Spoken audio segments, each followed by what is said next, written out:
So that, you know, we need to be careful that we need to call out racism when it's seen, when it's obvious and when it's there, and we should stand together to condemn it. And we should be careful and use racism when it's there and it's obvious, and not call someone racist just because they don't agree with you. So coming back to the original.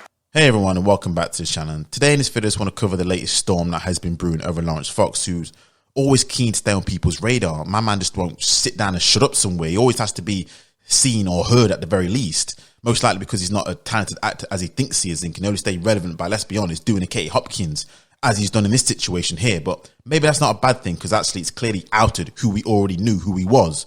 Now, following the arrest of footballer Benjamin Mendy, in which he has been charged himself with 4 counts of rape, Laurence Fox here took it upon himself to tweet the image that you're reading on the screen.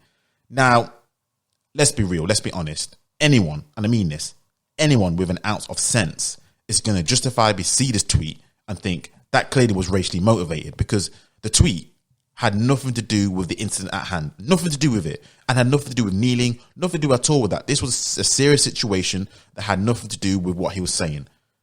But why did he tweet it? We all know why, because the person in question, Benjamin Mendy, he's of a certain hue.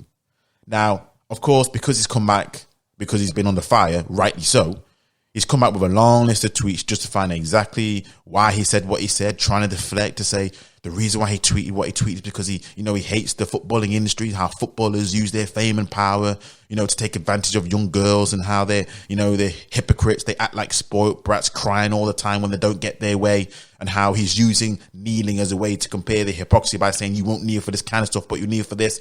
And I'm like, we all know goddamn well you were not tweeting that because you had some sort of, I don't know, moment of piety where you thought, oh, the footballing industry is so bad and all this kind of other stuff, even though you're generalizing by using a sample size compared to so many footballers who don't do even remotely this kind of stuff. And you can even tell this basically how he felt about the situation, because he ended the whole tweet at the end of it by saying all lives matter, and then was basically laughing it all off. So we all know exactly the tone and the manner of what he really meant to get across. But let's be honest, this kind of stuff doesn't surprise me. He only tweeted that also say they justified what he tweeted because he came under such a heavy fire, and again, rightly so. But over the last few years, his rhetoric has always led me to believe this guy is a guy who, I guarantee, when pressed or when left alone, either one of the two, he will come out with things like that, which makes you think, this is exactly what you think. And a lot of times what they do is people like him and of that ilk, they use passive aggressive language, which is clearly intended as a racial ad hominem attack or racial abuse. But again, it can be disguised as not. So people will say, well, what he said wasn't technically racist. What he says wasn't technically this. But again, it's just that passive aggressive nature. And guess what? It normally works for him. But we can tell in this one, people aren't buying it, because we can tell it's not as clever as he thought he was. So he thought he was going to get all the people agreeing with him, but a lot of people didn't agree with him and actually outed him out for things which, let's be honest, you could definitely say on that particular incident, that is definitely racial, not even undertone, but overtone. But it's a typical move from people who are very passive aggressive in how they attack people and attack things and movements that they don't like. And it even got me thinking, because one person commented back saying, if this tweet wasn't racially motivated, then why did we not hear anything about this when Gylfi Sigurdsson was charged? And I was like, you know what? Yeah, you're so right, because Gylfi Sigurdsson now, again, a football player like Benjamin Mendy, and the world seems to have gone silent on this, because if you don't know, let me fill you in. He was arrested in July, so, just over a month ago, for child sex offences. Child sex offences he was arrested for. Now, I don't know about you, Laurence, but I see that in pretty much the same way in regards to Benjamin Mendy. We can argue which one's worse. You could say the child sex offence is worse, and I wouldn't disagree with you. But let's be honest, surely that's a situation at that time, at the least, would call for the same type of response that you gave to Benjamin Mendy. But I wonder what the difference is, Laurence, when it comes to Gylfi Sigurdsson and then when it comes to Benjamin Mendy.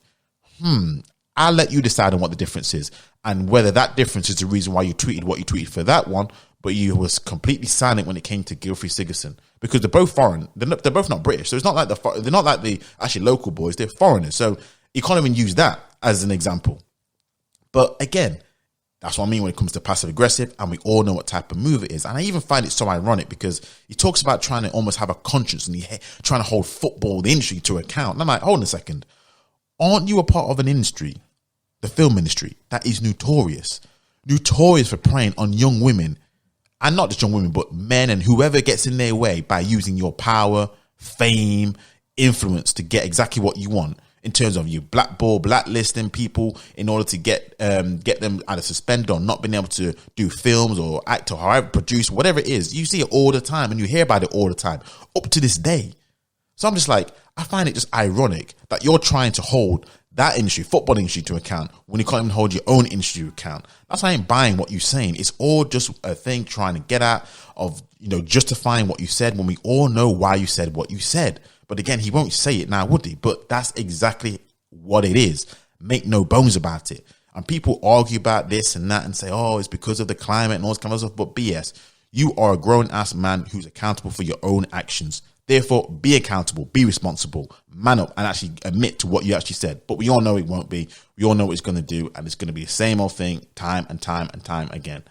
But that's what I wanted to share with this video. This is what I've seen. I'm like, man, I don't know if he's been, I think he was suspended by Twitter, but I think the last time I checked, his account is still active. So I don't know what's going on, but it ain't even the point.